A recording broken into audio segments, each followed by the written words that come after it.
If you've wanted to make some free phone calls, a good way to do it is to log in to your Gmail account, as something new has just been added as of August of 2010. Now, for the rest of this year, it's free. After that, I'm not sure. It could be a small cost to use it.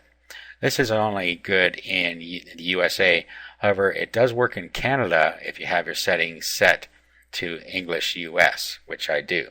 Okay, so first, let's log into our Gmail account. Okay, now look down the left-hand side, and if it's available to you, you're going to see Call Phone right here. When you click on that, it brings up a little dialing app here. I think we can undock this. There it is. Now,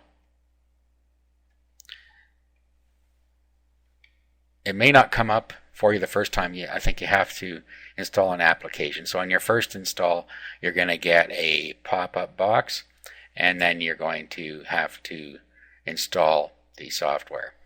But once that's done, you can use it whenever you want. Okay, it's showing 10 cents here. That's your calling credit.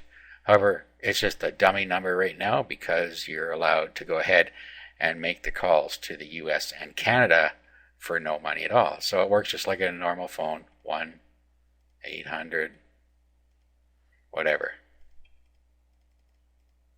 Okay, click call, and it will use your default audio device to make the call. Absolutely free.